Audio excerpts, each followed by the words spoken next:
근데 오늘 하버마스의 담론윤리 한번 정리해 보도록 할게요. 여러분들 하버마스 계속 작년 수능부터 해가지고 지금까지 계속 출제되고 있는 거 알죠? 그죠? 최근에 9월 모의고사에서는 딱 하버마스가 나오진 않았는데 지금 최근에 9월 모의고사를 제외하고는 계속 주구장창 계속 나오고 있기 때문에 굉장히 중요하고 출제가 될 가능성이 굉장히 높은 그리고 단독 문제로서도 충분히 출제될 수 있는 사람이니까 여러분들 한번 자 정리를 해봐야 되겠죠. 여러분들 담론이 뭡니까 일단은 그죠? 여러분들 토론은 알죠? 바로 담론은 여러분들 토론의 형식이다라고 생각을 하면 됩니다. 어떤 문제라든지 갈등을 해결하기 위해서 우리가 의사소통하는 행위를 우리가 토론 혹은 담론이다라고 한다는 거 여러분들 정리하면 되겠죠. 근데 여러분들 토론할 때 어때요? 단순히 그냥 좋은 얘기하고 서로 덕담 나눈 것 뿐만 아니라 그치 치열하게 비판을 하고 상대방의 의견에 대해서 문제 제기를 하기도 하죠. 담론 이러한 서로 비판을 하면서 그렇지 더 나은 합의 내용으로 이끌어 가기 위해서 이렇게 비판이라든지 문제 제기도 자유롭게 할 수 있는 형태구나. 그런 토론의 형태를 우리가 담론이라고 하는구나 라는 거 기억을 하면 좋을 것 같아요. 자, 하버마스는 기본적으로 이성을 지닌 인간이라면 누구나 담론에 참여할 수 있다라고 얘기를 합니다. 하버마스는 바로 인간의 합리적인 능력을 두 글자로 뭐라고 합니까? 그렇지 이성이라고 하지. 인간의 이성, 그 합리적인 능력을 주목을 하는데 인간은 이성에도 두 가지 측면이 있다라고 봅니다.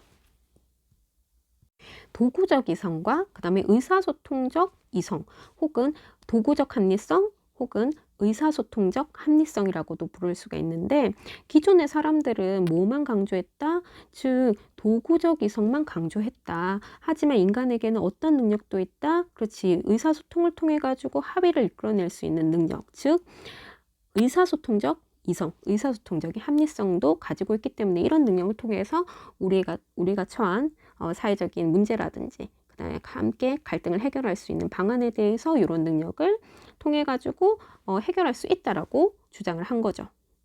우선 도구적 이성이라는 게 뭘까요? 여러분 도구는 무엇 때문에 존재하는 거죠? 그치? 목표 달성을 위해서 필요하기 때문에 존재하는 거잖아. 그치? 즉 도구적 이성이라는 것은 목표 달성을 위해서, 목표 달성을 추구하기 위해서, 달성하기 위해서 가장 효율적인 수단을 찾아내고 제시할 수 있는 그런 능력을 도구적인 이성이라고 하는 거죠.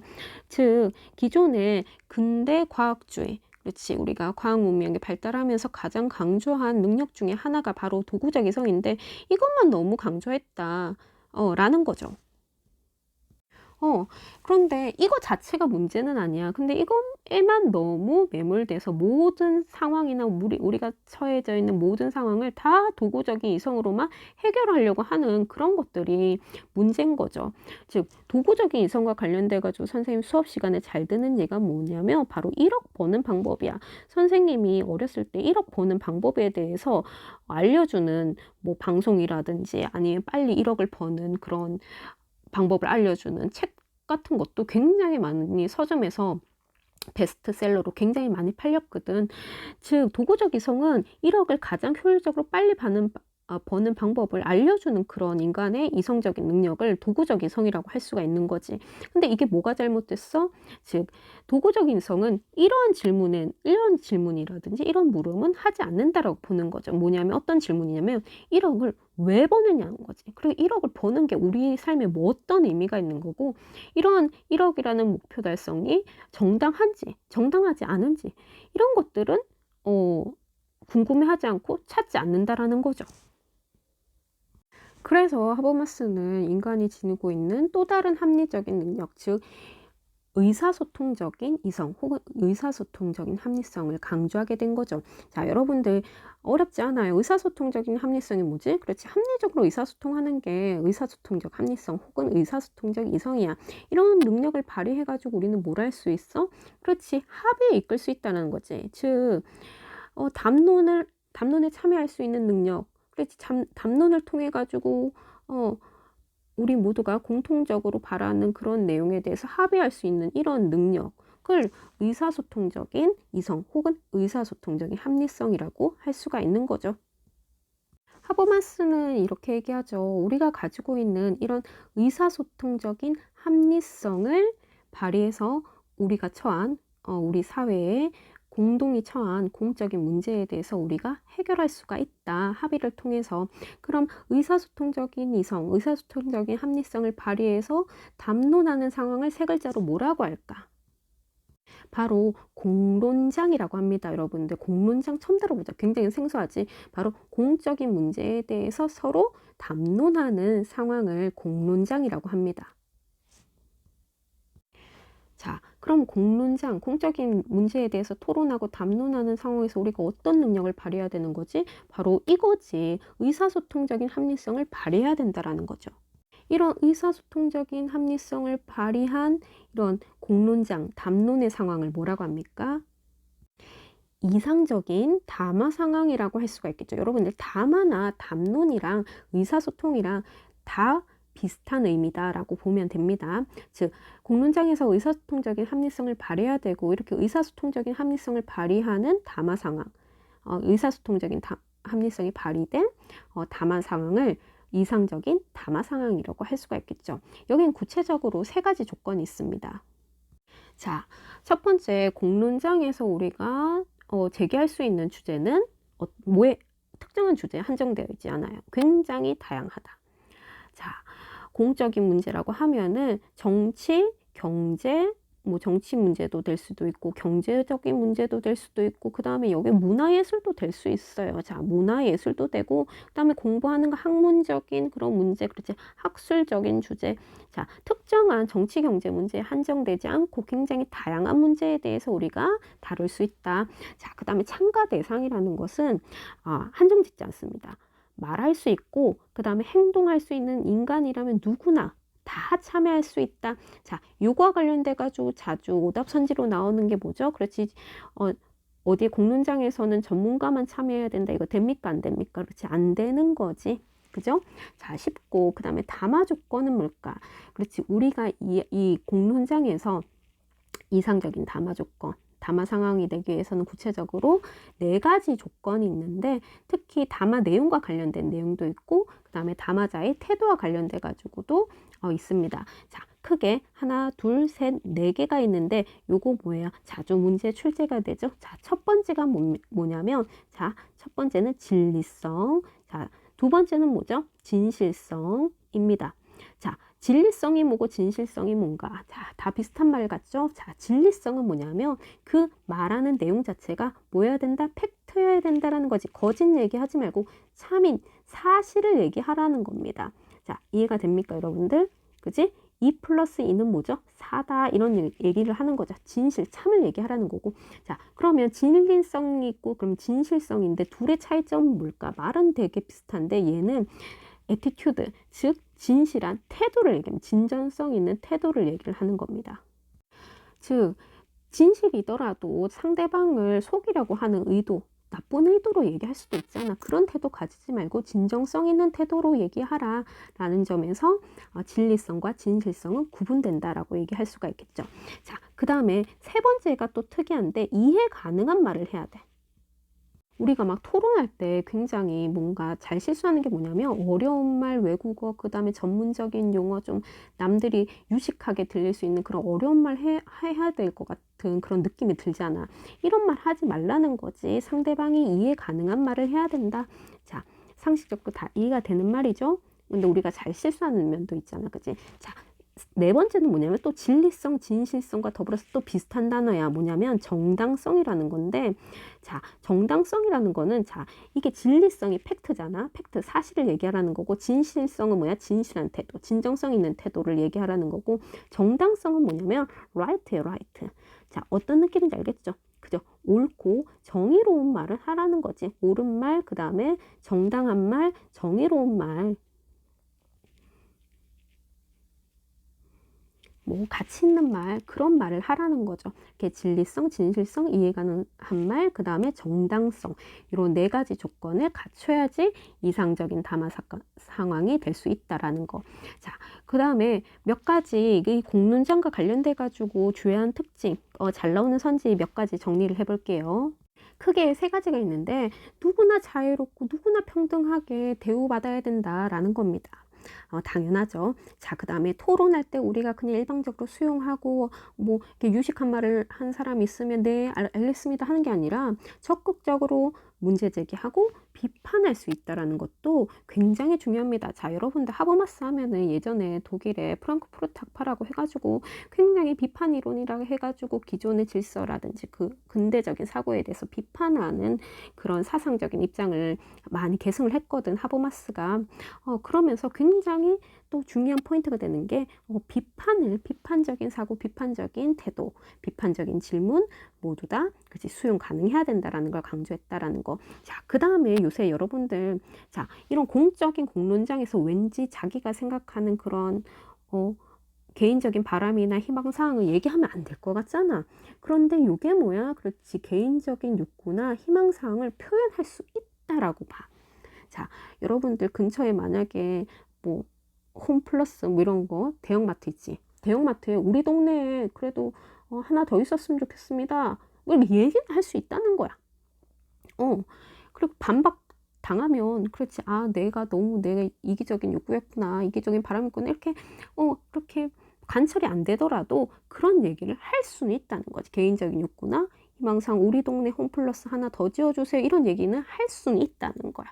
물론 그렇게 무조건 되진 않겠지만 이런 것들도 그렇게 이러한 담화 조건을 지켜지는 한에서는 충분히 굉장히 자유로운 대화, 자유롭게 표현할 수 있다는 것을 강조했다라는 게 하버마스 담론윤리의 특징이라고 할 수가 있습니다. 마지막으로 세 번째 내용인데, 이렇게 공론장에서 우리가 의사소통을 함으로써 그 결과적으로 뭘 산출해낼 수 있다, 뭘 합의할 수 있다, 그렇지, 보편타당, 우리 모두가 따라야 될 보편타당한 규범에 합의할 수 있다라고 봅니다. 이게 중요한 포인트인데, 어떤 우리가 모든 사람이 따라야 될 보편타당한 규범은 자, 첫 번째 조건 뭡니까? 그렇지, 이런 공론장과 같은 의사소통적인 이상적인 담화 상황을 통해 가지고 규범을 도출해내야 된다는 게 첫 번째 특징이겠죠. 즉, 이상적인 의사소통 과정을 반드시 거친 규범만이 어떻게 될 수 있다? 그렇지, 보편타당한 규범이 될 수 있다라는 거지. 자, 그 다음에 구체적으로 이런 보편타당한 규범과 관련돼 가지고 지켜져야 될 두 가지 원칙이 있어. 요 두 가지 원칙이 뭐냐면, 첫 번째가 뭐냐면 요 공적인 담론 상황에서 우리가 어떤 문제에 대해서 합의를 할 때, 이 합의를 할 때 다수결이 아니라 만장일치해야 돼. 이 가능합니까? 가능해. 가능하다라고 봐. 그래야지 보편타당한 규범이 될 수 있다라고 보는 거야. 보편타당한 규범이 되기 위해서 두 가지 원칙이 지켜져야 되는데, 첫 번째가 뭐야? 그렇지, 만장일치해야 된다라는 거. 만장일치로 합의된 규범이어야 된다는 거지. 다수결이 아니라는 게 포인트입니다. 이럴 때 모든 사람이 동의한 내용이어야지 그 규범이 보편타당한 규범으로서 가치가 있다라고 보는 거. 자, 이게 어떻게 가능합니까? 자, 이렇게 토론을 했어.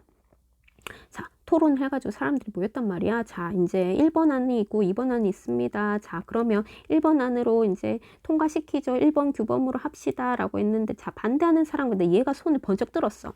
자, 그럼 어떻게 해야 돼? 접고 다시 해야 되는 거야. 자, 접고 다시 토론해야 되는 거야. 이 공론장에서의 토론은 뭐냐면 일종의 끝장 토론이야. 한 명도 반대하지 않을 그런 규범이 나올 때까지 계속 토론해야 된다는 거지. 그지? 그래서 자, 그럼 이제 계속 토론해. 자, 토론하다가 자, 이제 자, 땅땅땅, 그러면 2번 자, 2번 규범에 대해서 우리가 한번 통과시켜 볼까요? 자, 손 들어 봅시다. 자, 이렇게 땅땅땅 했는데 어때? 또 두 명이 손 드는 거야. 그러면 통과 안 돼. 다시 해야 되는 거야. 반대하는 사람이 한 명이라도 있었다면 그건 보편타당한 규범이 될 수 없다라는 거야. 즉, 만장일치, 모든 사람의 동의를 얻은 그러한 규범만이 보편타당한 규범으로서 가치를 인정받을 수 있다라고 보는 거죠. 자, 그 다음에 보편타당한 규범을 지녀야 될 두 번째 원칙이 뭐냐면, 그러한 규범을 지켰을 때, 모든 사람이 그러한 규범을 지켰을 때, 그런 규범을 지켰을 때 나올 수 있는 결과를 고려해야 된다는 거야. 근데 어떤 결과까지도 그치 부작용이라든지 불이익과 같은 부작용이나 불이익 같은 그런 결과까지도 그런 규범을 따랐을 때 야 이런 부작용과 이 불이익까지도 나을 거라고 이렇게 고려가 되는데 이게 우리가 수용 가능한 정도인지 그걸 따져봐야 된다는 거지. 수용 가능한 정도인지. 그리고 아예 뭐 어떤 규범을 지켰을 때 아예 아무런 부작용이나 아무런 불이익이 없어야 된다라는 게 아니라 그래 이런 규범을 지켰을 때 우리가 이러이러한 결과가 고려되고 이러한 부작용이 예측 가능해. 근데 우리가 이런 불이익이나 부작용이 수용 가능한 정도면 그렇지 수용 가능한지 그걸 따져봐야 된다라는 거지. 그렇다면 보편타당한 규범이 될 수 있다라고 보는 거죠. 자, 요 두 가지 원칙과 관련돼 가지고 네임이 있죠. 자, 모든 사람 동의를 얻어야 된다라는 그 원칙이 뭐죠? 자, 실천적 담론의 원칙이죠. 자, 두 번째, 그런 규범을 지킴으로 해가지고 산출될 수 있는 부작용이나 불이익까지도 우리가 결과를 고려해야 되고, 너무나 불이익이나 부작용이 수용 가능하지 못할 정도면은 그거는 보편타당한 규범이 될 수 없다. 자, 이게 뭡니까? 그렇지. 이게 보편화 원칙이죠. 자, 보편타당한 규범이 지녀야 될 두 가지 조건, 두 가지 원칙. 첫 번째, 모든 사람이 동의를 얻은 규범이어야 된다. 실천적 담론의 원칙. 두 번째, 모든 사람이 그 규범을 따랐을 때 나올 수 있는 부작용이나 불이익까지도 고려해야 되고 수용 가능한지 충분히 공론장에서 검토한 상황이어야 된다. 모든 사람이 다 따랐을 때 생겨날 수 있는 그런 부작용 불이익이 그렇지 보편화 원칙. 자, 두 가지 원칙이죠. 잘 봐. 여기서 중요해. 자, 공론장에서 그러한 부작용의 불이익이 수용 가능한지 수용 가능한 정도인지 우리가 충분히 검토했고 만장일치했지. 그렇지. 그런 규범을 따르기로 했지. 그러면 어떻게 해야 돼?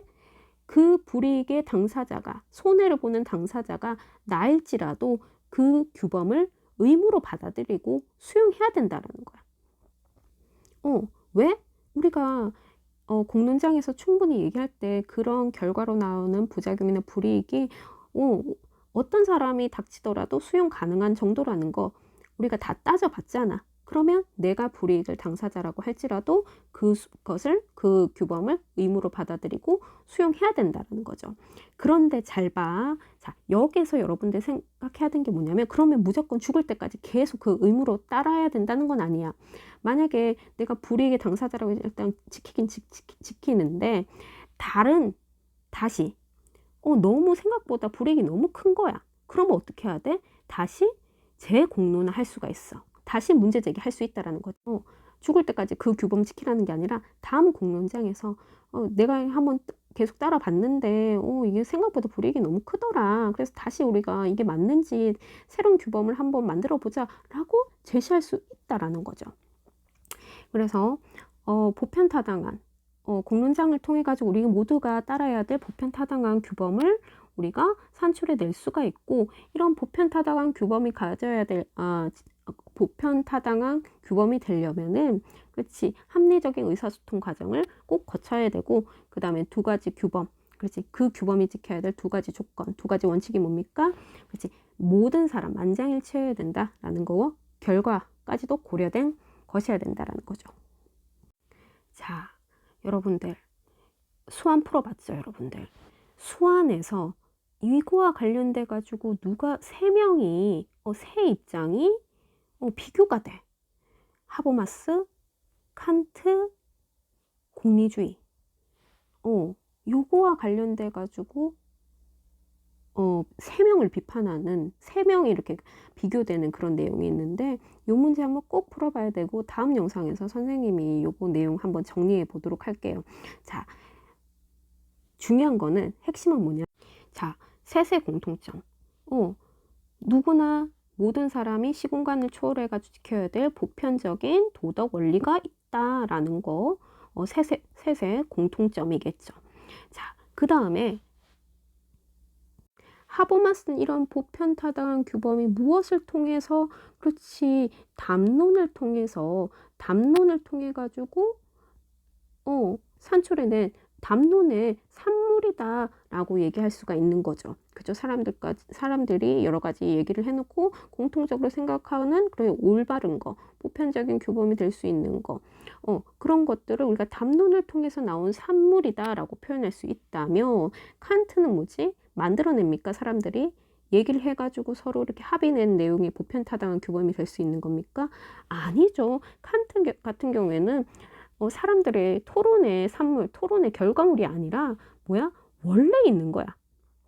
원래 도덕 법칙, 하늘에 떠 있는 별처럼 원래 있는 거야. 도덕 법칙, 우리 인간이 따라야 될 도덕적인, 보편적인 도덕 법칙은 원래 있는 거야. 그죠? 자, 그 다음에 하버마스와 공리주의의 공통점 뭐죠? 그렇지, 결과를 고려한다라는 거지. 그지? 그런데 공리주의와 하버마스의 차이점, 둘 다 결과를 고려해야 된다는 점에서는 공통점이지만, 얘는 뭐지? 공리주의 같은 경우에는 옳고 그름의 판단 기준이 뭐죠? 즉 결과의 유용성이지, 공리지. 그죠? 그런데 하버마스는 뭘 강조해? 그렇지, 의사소통하는 과정을 더 중요하게 여기잖아. 그 과정에서 그 결과를 산출해낼 수 있는 결과를 고려하라는 거지. 이런 옳고 그름의 판단 기준을 결과만 따져, 결과주의적으로 이렇게 유용성만 따지는 공리주의와는 차이점이 있는 거죠. 그 다음에 심화 개념으로 하나 더 정리해 보자면, 기존의 도구적인 이성을 강조하는 체계로 행정체계, 경제체계가 있다. 이게 뭡니까? 이거는 뭐죠? 그렇지, 요거는 권력이죠. 그죠? 권력이고, 요거는 뭡니까? 그렇지, 자본이죠. 그지? 정치적인 권력체계, 그 다음에 시장주의적인 자본, 경제체계, 이런 것들 속에서는 도구적인 이성을 강조를 하죠. 그리고 또 여기에 대비해서 의사소통적인 이성, 의사소통적인 합리성을 강조하는 세계를 뭐라고 하냐면 생활세계라고 표현을 합니다. 생활세계.